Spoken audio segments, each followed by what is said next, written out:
Hi, this is Brad Smith from BeerSmith.com, and in this tutorial I'm going to explain how to use the Run Checks button as well as the Steps button to finalize your recipe.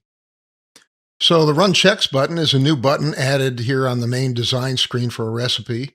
And today I'm going to take a look at my Great Lakes Porter recipe that I've been working on several other tutorials, and I'm going to run some checks on it as if I was brewing it. Typically I would do this as sort of that last step before you start brewing, because what you're trying to do here is capture any errors or problems with the recipe itself.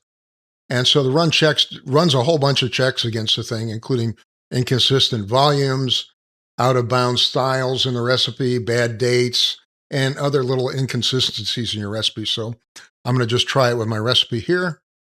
And I'm going to run checks. And you can see I've got basically three categories of problems here. I've got critical issues, or things that you really probably should address before you brew the recipe. Potential problems are areas where, maybe you have an issue or you need some data you need to update. And then finally, suggestions, which are more optional type things, like maybe the recipe's a little out of style.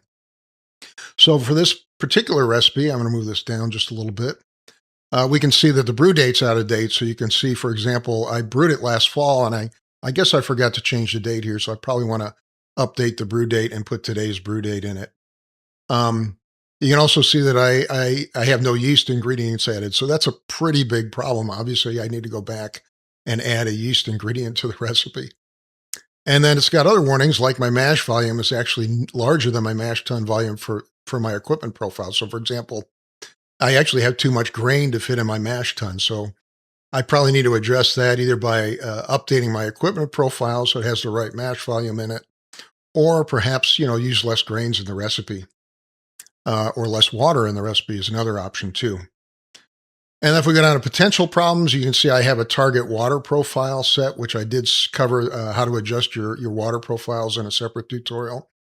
And this is really just a reminder that if I've made any recent changes to the recipe, I need to probably go back and rematch that target water profile, because if you change things like fermentation ingredients or water volumes anywhere, it's a good final check to go back and recheck that target water profile and make sure it's set to where you want it to be.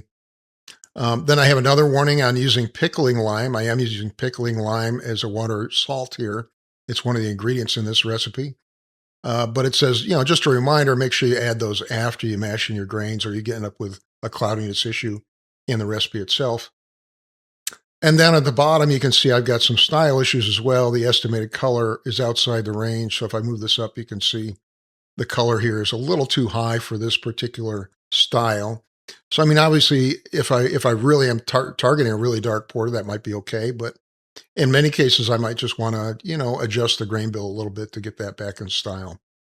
So that's the idea behind the Run Checks button. It basically gives you sort of a final set of checks, and I can go back and address these issues, by, for example, changing the brew date to today and updating some of my ingredients. Maybe I use a little less chocolate malt, or to get the beer back in style, and so on and so on. And then I can run the checks again, and I've eliminated some of the problems and so on. Anyways, when you're all done and you've got a finalized recipe and you're ready to go, you can click on the brew steps up here. And of course, it'll show step-by-step instructions, much like we had in BeerSmith 3 on how to brew this recipe. So it'll tell me, here's the water prep I need to do. Here's what I need to mash in. Here's the mash steps with the actual volumes and temperatures and everything. So basically gives you step-by-step instructions on how to brew your recipe. So that's a quick summary of the Run Checks button, as well as the Brew Steps button in BeerSmith 4.